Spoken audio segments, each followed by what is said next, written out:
Ships FTW here, and I'm going to show you how to clean your Nintendo Entertainment System, or NES.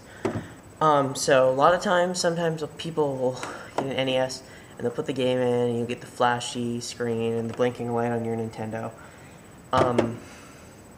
That can be due to the 72-pin connector, which is in the back of the console. It's the thing that pretty much holds the game and reads it. When they bend and they get too far apart, and the game won't fit in properly. Well, it will fit in, but it won't like read it because it's too far of a gap.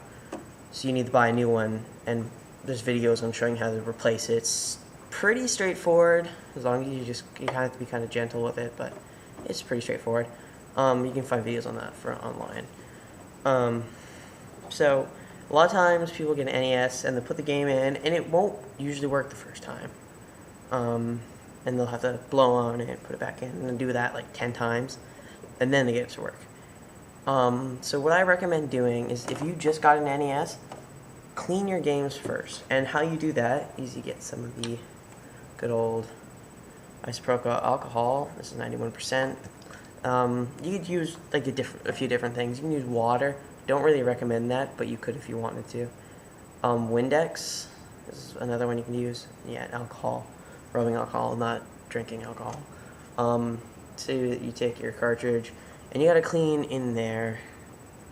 There's like a little board in there. I'm sure you've looked at it before. So you take a Q-tip, and you put the alcohol, dip it in, and then you take it, you put it in there, and you rub on the top part of the board, and you like to scrub really hard, and you scrub on the bottom. So I'll kind of show you how this works real quick, because I haven't really cleaned this game in long. I usually keep most of my games clean, and then I'll do a quick little thing and show you how to clean your NES, like outside, and a little bit on the inside. So you can take this, and you just scrub back and forth against the contacts. I think mine are pretty clean, so yeah, there's nothing really coming off of them. So sometimes I recommend cleaning on the inside too, though, because there's usually a lot of dust.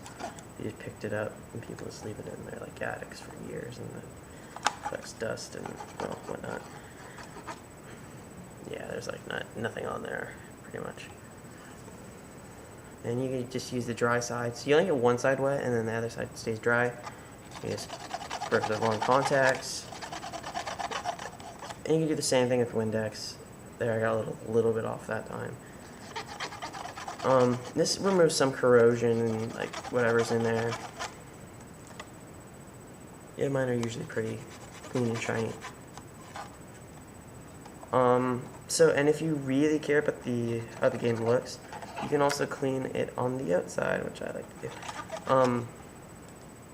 You take, you do pretty much very similar. You just take one of these things, they're pads. I put like rubbing alcohol on it, or I put Windex on it, and you just rub all over. I do it on the sticker, only because there's usually a lot of dirt on top of the sticker, but I go quickly above it and just wipe it off, and then I dry it off quickly, so that way it does not wreck the sticker, and it keeps it nice and clean.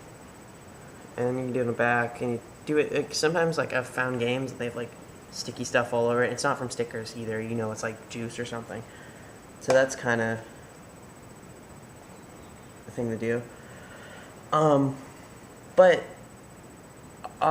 if you have to clean the insides, because sometimes the connector is just dirty, it's not bent, sometimes it's just dirty, I recommend picking up an NES cleaning kit. Although these are quite hard to find. I was lucky I found this for $6, and usually they're like $20 on eBay. But definitely try and get one of these. It's pretty basic little machine. It gives you stuff to clean the games, which I wouldn't recommend using because they work well, but you can just use Q-tips. It does pretty much the same thing. But it gives you have one of these little things, which is basically like a game, but it's not really. You can't play it, but you just take it, and there's this little piece inside the card. Oh, and it fell out. it's a card. Yeah, you can see I've used it before, so it's got all like the contacts on it. And you just put it inside. You get the edge wet with water. It says, yeah, I use water just because I don't really know. I just use water because that's what Nintendo recommended. And so I just use water. You put it in here, and you put the other side. So it's like a card with the cloth on it, really. And you take this when it's wet, and you just take it when it's covered in the water on the front. Well, not like completely covered, but a little bit. You just take it and put it in the NES, and you just move it into the contacts, move it out of the contacts, and it scrubs off any crap that's on there. So it's pretty good, and so that's it. Yeah, like those are the. I have a Game Genie, so I just show you it. So basically, there's these little things that are inside the NES, and it just cleans the inside, so it's easier to read. I did use it on the Game Genie because when I got my Game Genie, it didn't work at all. I might do a review on this soon. It's very cool. It's an interesting little accessory.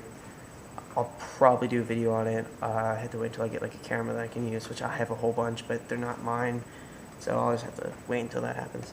But yeah, definitely recommend picking up one of these. But I've kind of made this poor man's version, and also if the system doesn't have a cleaning kit that's available for it, such as the N64, I don't think has one. I'm pretty sure it doesn't. I've never seen one, at least I think. And basically all you do is take the cartridge, get it wet with alcohol or Windex, like really sopping, and you put it in and out, in and out, in and out. Similar like this. Instead of water, you just do Windex, and it takes off some of it and cleans it out a little bit, like gets rid of the dirt and dust. You can also blow into the slot, but it doesn't work too well. And yeah, you could do that, but I don't really recommend that. But if you can't find one of these, that's the next best thing you can get is just putting putting a whole bunch of like Windex in that area. Just put it in, or put it in. I don't know. Depends if you have a top loader. You don't have a top loader. It works with multiple systems. I've done that before. If I really don't have any, like if I don't have a cleaning kit to clean it, I've done it for a few friends. Then other thing is a lot of times I've seen NESs and they got like weird like marks on it, like brown, like looks like marker sometimes, and crayon, because a lot of times these belong to like little kids who are like anywhere from 5 to 12. And there's probably a few exceptions over and under, but and so a lot of times they were treated horribly, and they'd get like crazy amount of crap all over them. So I've had a few. I've seen like my friend had one that he found from his older brothers, and they had it in like a closet, and he took it because they don't play it. And I said, "Oh, I'll clean that up for you," and it was like totally like black and brown on the top, and it looked really gross. And you get like a paper towel, and you use Windex, and you just spray down your console. Obviously don't get in the vents, these things on the side. Don't get in any holes, but you just wipe really hard, and it should come off. The marker, sometimes like if it's like Sharpie, you gotta leave some Windex on top of the Sharpie, let it sit for like 5 minutes, 20 minutes, and then just wipe it off, and it should take it off, which is pretty cool. Scratches, yeah, you can't do anything about that. You probably know that. That's pretty common sense. I've seen two different finishes on the NES. There's the shiny, like smooth one, and then there's the one that's more like the Super Nintendo. It's all like rough. But if you have a shiny one like I do, I use this plastic cleaner, which like shines it and makes it very smooth and nice looking. And it kind of does get rid of some of the scratches, but you know, that's that. And the controllers you can take apart and clean. It's pretty much just like there's videos on that too, But if you guys want me to show you how to do that, I'll put that in another video. I'm running out of time for this one though. But yeah, that's pretty much that. And ports, you can usually just blow those out with like an air thing. For the most part, these are pretty easy to refurbish. Like if you had to get a new 72-pin connector, it might cost you a little bit more, but still, like, usually if it's not working, you can get a pretty good deal on it, like $10. And if you know that's what the problem is, perfect, you just can refurbish it yourself, and it's not that hard. But I definitely recommend picking up one of these just because it's easy to use and you can clean. You'll end up cleaning your system a lot because, well, it just gets dirty somehow, magically does that. I end up usually having to use it like twice. I usually have to use it once every 2 months or so. That's just because that's what it does. And yeah, sorry this video is kind of slow and I'm kind of stumbling on words today, just because I'm not really I'm kind of tired today. But hope you enjoyed the video and hope this was helpful. And yeah, it's just enjoy. So this is Trips FTW signing off, and enjoy collecting.